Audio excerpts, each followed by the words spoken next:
This is the Ball Business Podcast, where we'll be catching exciting and insightful stories about the world of football agency. Try as much as possible to like, subscribe, and follow us on all our social media pages.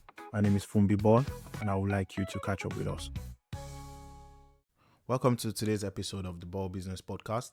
I'm Fumbi Ball, and today's episode is going to take a little bit of different tone because we'll be focusing on practical tips for people who want to write the FIFA agent exam coming up June 18th and 19th for some, depending on the days you've booked yours. And I wish you all the best. And yeah, if you're still wondering, I need tips, you're still searching on Google, how can I pass, how can I write this exam, and you're tensed, I want to tell you, today, just listen to this podcast, relax, and follow up to the end. As a FIFA agent who has been teaching people, over 50 agents already, who has used our platform, The Ball Business, to pass the podcast. And let me quickly tell you, in the history of the FIFA agent exam, the May edition was regarded as the most difficult, the hardest, and that was the edition I passed. So I'm not just talking in essence to someone who is just being in the business, but someone who's actually seen it and fought the same battle that you are fighting or you are currently going through your head, physical stress, emotion, stress, and all of those things to practice. It is not easy. Reading 808 pages of documents just to write and sit for 20 questions, 60 minutes. I've been there, I've done that, and I've conquered. And I can tell you good news today. If you stay to the end of this podcast, you surely get a good insight. You will be ready to go and pass the test. And yeah, today also I'll be giving a call to a FIFA agent who has passed the exam based in South Africa, just so to also give you a practical insight as to what to do and to pass. Without further ado, I welcome you again to Liverpool and listen to this. So today I'll be sharing 7 honest, practical and fit tips, stuff I wish someone told me before I registered for the exam, things that just go beyond reading the regulations, and I'm going to tell you the 5th one is the one you don't want to miss. The first thing I'm going to say today is what? Understand the battlefield. When I mean understand battlefield, I know the exam format inside out. And this is very important because it helps you to prepare how to answer the questions. A lot of people just go in from number 1, 2, 3, 4 down like that. I always tell you, the questions are 20 multiple questions. You've got 60 minutes. You need at least 75% to pass. That's 15 out of 20. And this is where people get it wrong. They assume it is just memorization and how fast. Some even go to say, you've got 3 minutes for each question, which is correct, but this is how best to tackle it. I'll tell you, in the first 10-15 minutes, go through all the questions, and I just don't mean you going through them, but I'm saying answer them with your guts. Answer them with your guts, then have a piece of paper, write sure, not sure, and very sure. So according to your guts, according to your understanding of the principle of the question, you just go number 1. If you are sure, you answer it, put sure. You go to number 2 question without wasting much time, without even trying to look for the answers in the material. So number 1, sure. Number 2, not sure, you put it there. Number 3, very sure, you put it there. Number 4, 5, 6, up until you get to number 20. And what do you do next? Now you've done 10-15 minutes of that. You already see what the questions look like. You already see what you're trying to do. And this is not just good because first, you've seen all the questions. 2, when you're now searching, now you are going to focus on you're not very sure. So now when you're searching, let's say you've got like 5 or 6 that are very sure. You've got 15 questions left. You have 7 on not so sure. The remaining 7 unsure. So you just go to the one that is not so sure. Then why doing that? Because you've gone through all the 20 questions. While searching, you can see one that you were not having clarity on, and you can see, I've seen this before. You can just quickly mark that, note the page, and go back to it. So that way you save yourself time and you can have more time to focus on the questions that you're not very sure. So I always tell you, in the first 10-15 minutes, attack all the questions based on your gut feeling, but categorize them down on paper so you know which one you are going to focus and pay so much attention on. So I like you to think of it being you are thrown in a match situation, you are the agent, your player is being transferred, you have got clubs in different countries, there are minors involved, there's a sponsor, there's even a clause in the agreement that you didn't expect, and now you're asked, what does the regulation say? The next tip is to build your arsenal. And when I mean build your arsenal is what? You study the right documents. Yeah, a lot of people say, "Oh, I don't have time to read the 808 pages." I've done the exam, and I can tell you, yeah, you don't have to, because a lot of them are not going to be relevant, and especially on this June 18th, there are already articles that you are not supposed to read. There are already articles that, according to FIFA, are not going to come out. The suspended articles on, for example, the service fee cap, which is not going to come out. So you don't need to waste time reading those ones. So, but what you need to do, there are some key FIFA documents that you cannot joke with, and you have to focus on them. And the first one I would say is the FIFA Football Agents Regulation, the FFAR, the RSTP, that's the regulation on the status and transfer of players, especially Article 1 to 21. You need to focus on them. FIFA Code of Ethics, that's the integrity of the game, is there. FIFA needs you to have integrity. That is the essence of this exam, because FIFA believes that a lot of agents go into the game, most of them don't have integrity, most of them are not honest, and FIFA is really hammering on the integrity of the game. So questions will come out on the FIFA Code of Ethics, FIFA Disciplinary Code as well. Know what and who gets sanctioned. Know who are the people that can get sanctioned. Know for how long the sanctions can be. Know what fine and what reward and all of those things that come out of there. Then finally, I will talk about the FIFA safeguarding toolkit and the FIFA clearinghouse. You can't joke with that. You have to read the FIFA safeguarding toolkit. And let me tell you, from questions, from experience, and all of those things, talking to other agents, I can tell you categorically, at least you get 2 or 3 questions from FIFA safeguarding toolkit. FIFA is really hammering on rules regarding minors. How should you protect minors? How an academy should be run? Ratio of adults to children. And imagine you've gotten like 2 or 3 questions from the 15 questions that you need to get right. You have 2 questions from minors and children. What you need now is just 12 or 13. So that is a very, very important aspect. Lastly, the question you should focus on: FIFA clearinghouse, the rules concerning the transfer matching system. For example, I got like 3-4 questions on allocation statements and FIFA clearinghouse alone. So imagine I have 3 from children, I have 4-5 from allocation statement. That's 7. I'm already halfway into getting my license. So these regulations, let me go through them again. That's the FFAR, the RSTP, the Code of Ethics, the Disciplinary Code, this child safeguarding toolkit, and FIFA clearinghouse. You cannot joke with them. And please don't just read them once. Go back, revisit, highlight, create a flashcards. If topic confuse you, write it down, Google it, DM someone, ask questions that you need clarity on. And you can always send a comment on this YouTube page. You can also book a free consultation call on our Ball Business page, and we can give you a bit of clarity on some questions that you need more explanation on.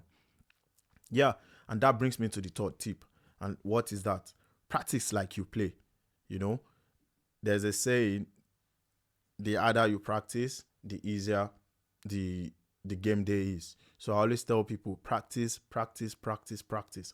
Practice as much questions as you can practice. But not just practice, but practicing right. How do you practice right? You have to understand what kind and type of questions that comes out. And usually, I can tell you for free, 70% of the questions are scenario-based questions. If you really want to pass, you don't just need to study, you need to simulate. You need to create scenarios like, for example, they won't ask you questions like, they'll ask you questions like, your 17-year-old player is being transferred from Ghana to France. Is that legal? Those are the type of questions they're going to ask you. They will ask you, a club refused to pay training compensation. What is your first move? Those are straightforward questions. That is the essence. That is the core principle of the questions, but it's not going to come out like that. They will come out like, oh, Kwesi, a 16-year-old player, is coming from Ghana. He's got trials in France and all of those things. What does the regulation say? But on the surface level, the question is, you've got a player transferred from Ghana to France. Is that legal? But that is not the way the question will come out. It will come out in the other way around, like mostly a scenario-based question. So you have to practice as many scenario-based questions as possible, as many scenario-based questions as you see everywhere. Just go to blogs, go to Google, search these questions, and practice them. Practice. And I can tell you for free, I practiced over 1,300 questions while I was going to write the exam. And also on the Ball Business blog, we have a lot of questions. Even on our YouTube, just Google FIFA agent mock questions. You see questions on our YouTube page, so you can practice with that as well. So, and when you practice like this, you are not just memorizing; you are thinking like an agent. You are not practicing because you are a student. You are practicing as an agent. You are practicing like you're already in real life. Oh, what are you going to do? I think if you have that kind of psychological approach to the questions, it helps you answer the questions very well. And this is what we do at the ball business, by the way. We don't just give you notes, we give you situations that kind of can show up in your exam or in your career, and sometimes both. And if you explain why an answer is wrong or right, boom, that gives you a clue. That shows that you are ready. That shows that you can pass the exam.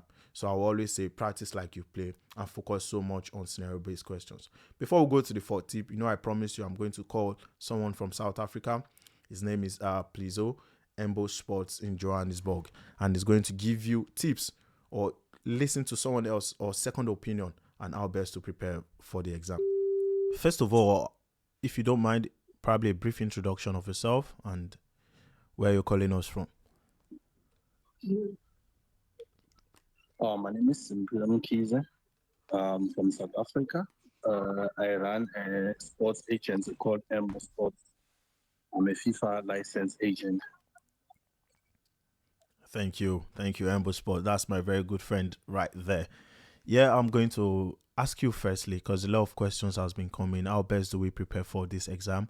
What are the tips that we are going to do? I've given them 3 tips. We are still going to 7. So yeah, let me listen to Pizzo. Let the audience hear you speak from an expert who has written the FIFA agent exam. From a scale of 1 to 10, how will you categorize that how difficult the exam is? I think I can say 8, uh, but it's not that difficult. Difficult. It's just confusing. You Confusing. need to focus to read the question because sometimes some questions they are more similar. You will think, oh, I've seen this question, but it's not that question, it's other question. So difficult is not difficult, but you need to focus. Good. So the key thing to take away is focus. On the scale of 1 to 10, you've ranked the exam as 8, just based on the reason that you need to focus and the exams can be very confusing. For someone, because it's more Yes. like 4 weeks before the exam, for you, what were you doing 4 weeks to the exam? Or what would you advise someone to do 4 weeks to the exam? Yeah, 4 weeks I was more focusing on more papers you guys were giving us in your course. I was more focusing on them, reading question exactly, answering them. Uh, for me, I think they must focus more on more papers and do more modules like uh, agent regulations. I think they have to focus more on that one because most question I got was from there. From But agents as you regulations. know, yes, but as you know, the papers are different. Someone will get a different question from someone else. Oh, that's true. So that was going to be my next questions to say how many, if you can remember some of the questions you got under what regulation. So now you've been able to establish that most of your questions were coming from the FFAR. Yeah, for me, I got about 4 from uh, agent regulation and 2 from the 2 was from safeguarding. Yeah, from safeguarding. The other one were mixed. Great. How did you tackle the scenario based questions? How would you advise people to tackle the scenario based questions? Okay, for scenario based one, what I read for me, I was focusing more on the content. What was the question about? To find that loophole, because sometimes they will confuse you by the scenario question. For me, that's what I did.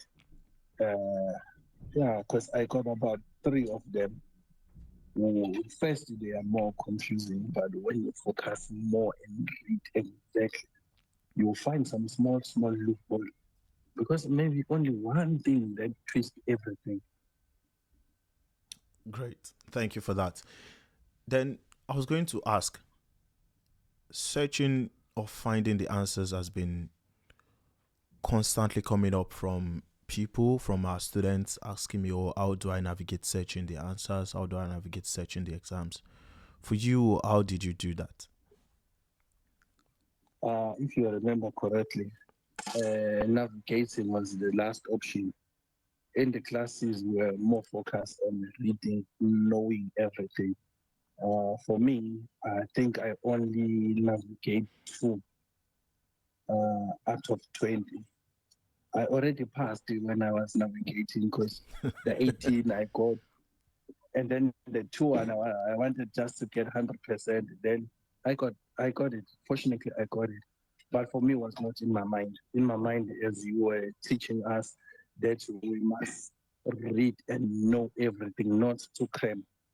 Navigation is the last option. In these 4 weeks, people they still can read the questions and read the answers and knows them. Because for me, out of 20 questions, 18 questions, you taught me all those things they were there. The Wow. two one was not there, but I did able to guess. I think I would say I guessed them and I got them.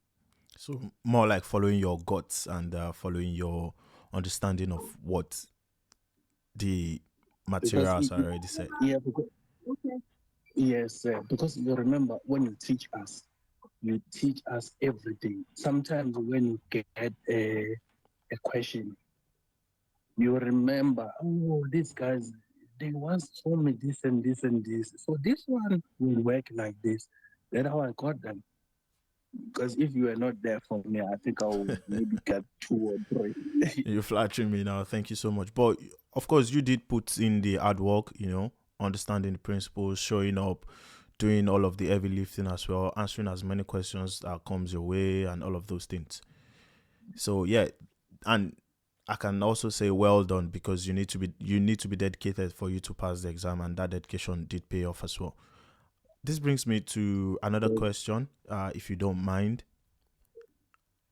What is that number one advice you are going to give to aspiring agents who are going to write this exam? I think the first thing is they have to pray. That's the first thing. They have to pray. And after that, they must not read the whole exam. Read the first question. If you know it, you write the answer. If you don't know it, you write it down. You continue. You write only the ones you know.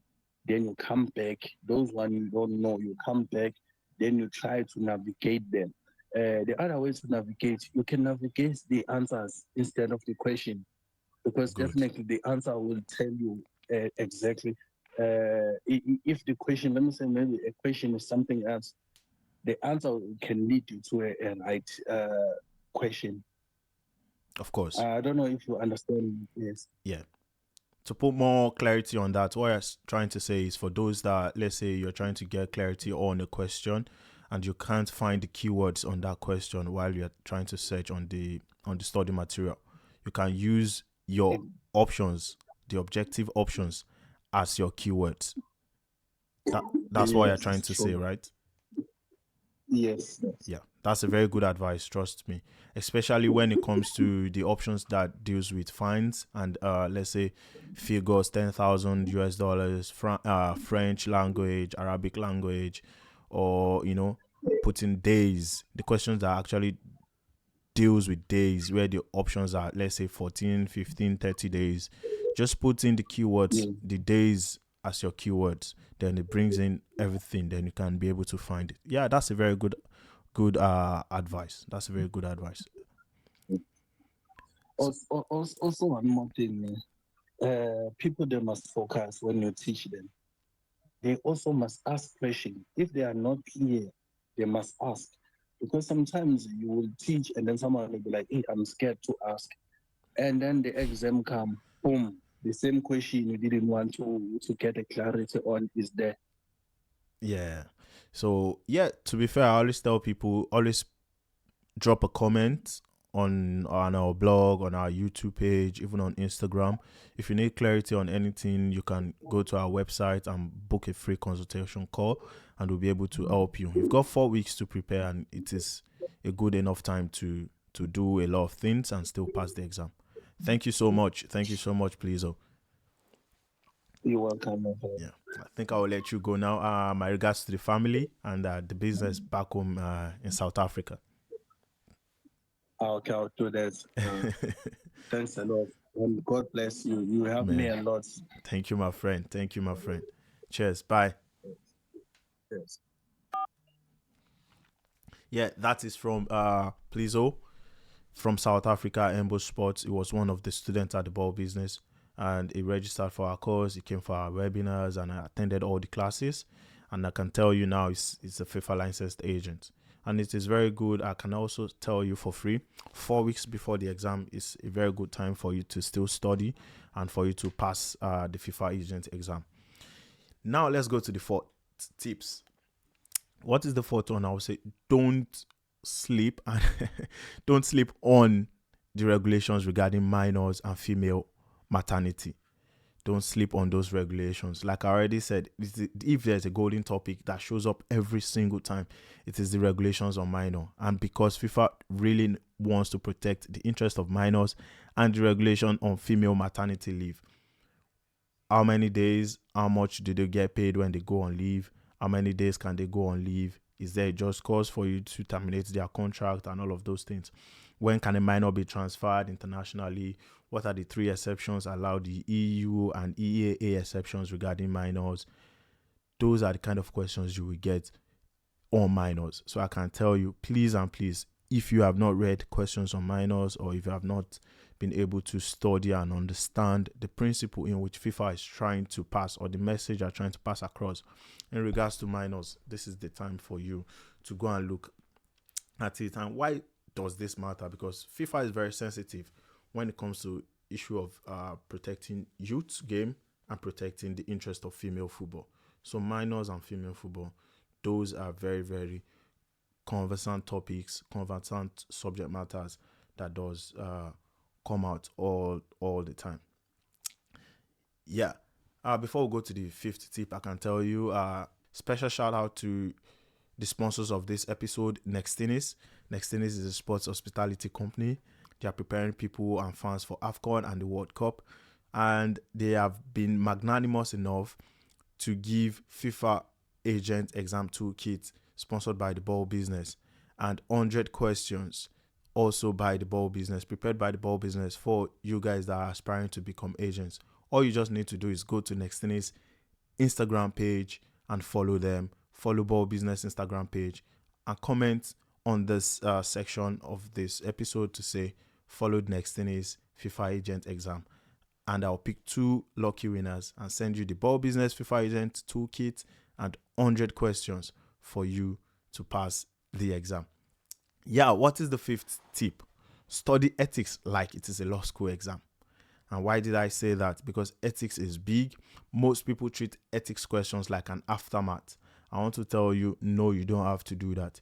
3 questions, 4 questions will come out from ethics, and you have to look at it holistically, not just the ethics disciplinary code. You have to look at questions on conflict of interest, questions on connected agents, questions on match manipulations, questions on terminating contract on just cause, questions on the ethical approach of the game. So can you represent a player and the club in the same deal? Questions like that. What is your role in the transparency of contract? Questions like that will also come out. And most especially, what sanctions apply? Who can be punished? For example, I'll give you this tip on third-party interest and third-party ownership of player economic rights. Who can be sanctioned? Who can be punished? You might not see them under the TPI, TPO, but you can see them under ethics regulations. So when you're looking at ethics, you're not just reading it like a storybook. You are reading it like you want to be a lawyer. You're reading it like you are a solicitor or a prosecutor, thinking, okay, if this is done, what am I supposed to do? Or what are the measures, the disciplinary measures that FIFA is going to roll out? And questions do come out from that. And I would say this, the sixth tip is to simulate the exam day. And what do I mean by simulating the exam day? Is here you need to do, you take a mock text, and that is what we do for a lot of our students um, on the Ball Business platform. You take a mock test, you give yourself a stopwatch, you time yourself 60 minutes, and you start. So once you set your timer to 60 minutes, you follow it like it is the exam day. Use a physical notepad if you want, but remember this exam, no physical papers are allowed. No distractions, just you in the room like you are in the exam. And what does this do? On the exam day, you're already used to it because you already simulated what the exam will look like for you. You're already relaxed. It is not the first time in which you are timing yourself. So just go do it. Once the time is up, then you can cross check what your answers are like. So on the exam day, you're already familiar with using time to answer your questions. You're already familiar with the tension that comes with you trying to get the questions right before the time goes on. This insight will sharpen your instinct. It will let you know, okay, this is how fast I need to be, or this is how fast I am, or this is how well prepared currently I am. So doing that, simulating the exam days, using a timer for yourself, using a stopwatch is so much underrated, and you need to do that. Do that as many as possible. Even while you're practicing your questions, I'll just say just simulate it. Always use a stopwatch. If you have not been doing it, please do it. It makes you familiar with the exam day. It sharpens your instinct. And yeah, trust me, during the real exams, those instincts will really save you. Those timing that you have practiced, you will really, really save you and to come into play. Finally, finally, the seventh tip, I would say get in the right room. Get in the right room, I mean, join a community. Look for one or two of your friends that are trying to also pass or write this FIFA agent exam.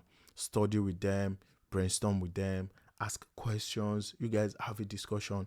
Why do you think this answer is like this? Why do you think this question is worded like this? And share materials between yourselves, because once you're an agent, it's one of the key things you need to do. You have to be able to connect and joining communities, joining WhatsApp group. At the Ball Business, we have a WhatsApp group in which we have agents that are trying to write the exams. So I'll put the link on the comment section below, and you can also use that link to join the group, or you can just comment to say you are interested in the WhatsApp group, and we'll reach out to you, then get your WhatsApp number. So get in the right room. I don't really stress this enough. I don't care how smart you are while preparing for this FIFA agent exam alone. It's not the real deal. For me, we're like three people that were preparing for this exam during my time. Each morning, it doesn't have to be morning, you doesn't have to use my start, but each morning we go at each other. How many questions have you answered? How many questions have you done? So you need people around you, people who are ahead of you, behind you, or beside you, because someone might just break down Article 20 in a way that you really cannot comprehend, in a way that makes it click for you. You know, when you are discussing those principles, while you are discussing those questions, especially questions like just cause. What is just cause? What does it mean? When can you terminate a contract? You know, having that conversation with your friend, with your colleague, it just makes you understand the principle the more. And someone might also drop a study arc and say, okay, this person has seen this question here. You can just send it to you and say, oh, I think I have this question. And let me tell you, even sometimes from my students, they do come out to me and say, oh, I think this question is not correct. And we look at it together and say, okay, yeah, oh, I see what you're saying. I see what FIFA is saying. Then we juxtapose what the material says. We look at the principle. Then we correct ourselves.